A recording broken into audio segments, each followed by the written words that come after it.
Thank you, my dear friends.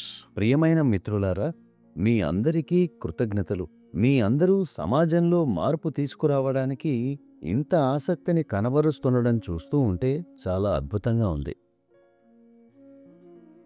Before we can make any impact, మన స్నేహితులు, కుటుంబ సభ్యులు, అలాగే సమాజంలో మార్పు కోసం పెద్ద ఎత్తున ప్రభావం చూపడానికి ప్రయత్నించే ముందు మనం ఆచరణాత్మకంగా ఉండాలి.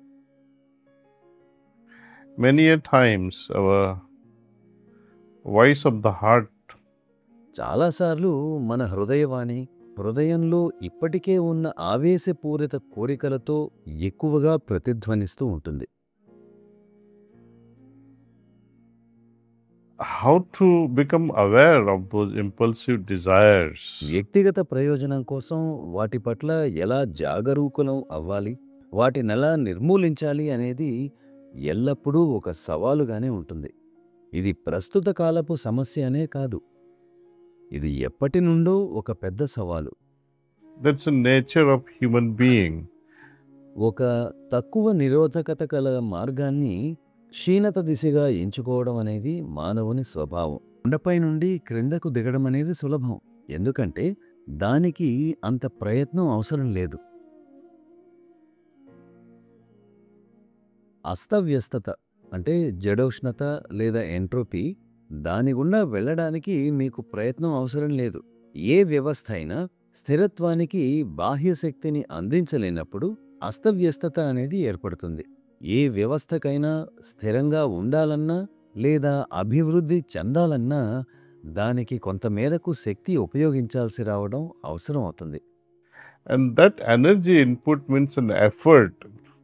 ఆ శక్తి అంటే ప్రయత్నం. అదే మనల్ని భయపెడుతుంది. మనం ఎక్కువ సమయాన్ని మన స్వీయ అభివృద్ధి కోసం వెచ్చించడంలో ఆసక్తిని కనబరచము. ఇదే నిజమైన విషాదం. నేను ప్రస్తుత పరిస్థితుల గురించే మాట్లాడటం లేదు. ఇది ఎప్పుడూ ఇలాగే ఉంటుంది. ఇది భవిష్యత్తులోనూ అలానే ఉంటుంది కూడా. మొత్తం ప్రకృతి, విశ్వం అంతా కూడా ఈ నియమంపైనే నిర్మించబడి ఉంది. If you have the energy principle and if you have really understood it, మీకు ఒకవేళ ఈ శక్తి నియమం గురించిన సరైన అవగాహన ఉంటే, ఈ శక్తి మీకుంటే, మనకు అనంతమైన వనరులు ఎన్నో ఉన్నాయి. వాటిని ఎంతో విజ్ఞతతో ఉపయోగించుకోవాలి. and as we meditate more and more energy will be available. మీరు మరింతగా ధ్యానించినప్పుడు ఎన్నో వనరులు మీకు అందుబాటులోకి వస్తాయి. వాటిని ఎలా ఉపయోగించాలి? ప్రకృతి ఎటువంటిదంటే, ఒక వ్యక్తి చాలా ప్రామాణికమైన వాడైనప్పుడు తన వనరులు అన్నింటినీ, శక్తులన్నింటినీ ఉదారంగా ఇస్తుంది. అలాగే ప్రకృతి మిమ్మల్ని చెడు పనులు చేయకుండా ఆపదు కూడా. అదే ప్రకృతిలోని సౌందర్యం.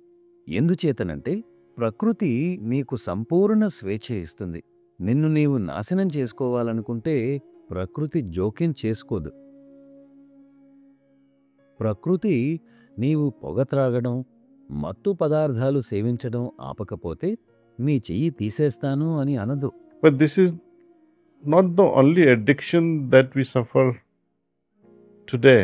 There are multiple levels of addictions. ఈ రోజుల్లో మనం ఇబ్బంది పడుతున్న వ్యసనం ఇదొక్కటే కాదు. అనేక స్థాయిల్లో ఈ వ్యసనాలున్నాయి. ఎంతమంది మనుషులుంటే అన్ని రకాల వ్యసనాలున్నాయి. కానీ మొత్తంగా చెప్పాలంటే డ్రగ్స్, హార్డ్ కోర్ డ్రగ్స్, మద్యం, పొగ త్రాగడం, What else? ఇంకా ఏమిటి, పోర్న్, లైంగిక ఆకర్షణ, సెక్స్, ఇవి కూడా ఒక వ్యసనం కావచ్చు. అలాగే digital. Am I missing out anything? నేను ఇంకేమైనా మిస్ అయ్యానా? ఇవన్నీ మనల్ని మన వ్యవస్థల్లో మరింత డోపమైన్ ఉత్పత్తి చేసేందుకు కారణమవుతున్నాయి. మీరు వీటిలో దేన్నైనా చేస్తే అది ఒక స్థాయిలో మెదడులో డోపమైన్ను పెంచుతుంది. అదే మోతాదు మళ్ళీ అంతే డోపమైన్ను ఉత్పత్తి చేయడానికి చాలదు. అందువల్ల ఎక్కువ డోపమైన్ ఉత్పత్తికి, ఎక్కువ ఆనందానికి మోతాదు పెంచవలసి ఉంటుంది.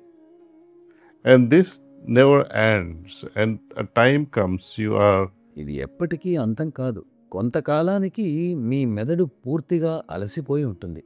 ఇక అప్పుడు మీరు దాన్నిక ఎంత మాత్రమూ మార్చలేరు. I will not go on speaking much because you all are wise individuals. But నేనింక ఎక్కువగా మాట్లాడను. మీరందరూ తెలివైనవారు. కానీ మీరు ఏదైనా మత్తు పదార్థాలు లేదా ఏ విధమైన వ్యసనంలోనైనా కూరుకుపోయినప్పుడు, నేను పైన చెప్పిన ఏ వ్యసనమైనా సరే, మిమ్మల్ని మీరు సూటిగా ప్రశ్న వేసుకోండి. మీ జీవితాన్ని భవిష్యత్తులోకి ముందుకు తీసుకుని వెళ్ళి చూడండి. మీరు ప్రస్తుతం 90 సంవత్సరాల వయసులో ఉండి, మీ చుట్టూ ఒక అరడజను లేదా డజను మంది మనవలు, మనవరాళ్ళు ఉన్నారనుకోండి. వారందరూ మీలా టీనేజ్‌లో ఉన్నారు. would you give them your credit card? మీరు మీ క్రెడిట్ కార్డు, డబ్బు ఇచ్చి, నా ప్రియమైన మనుమల్లారా, ఈ డబ్బు తీసుకొని ఆనందించండి, డ్రగ్స్ తీసుకోండి, మీరది చేస్తారా? అదే మీకు ఎన్నో సమాధానాలిస్తుంది.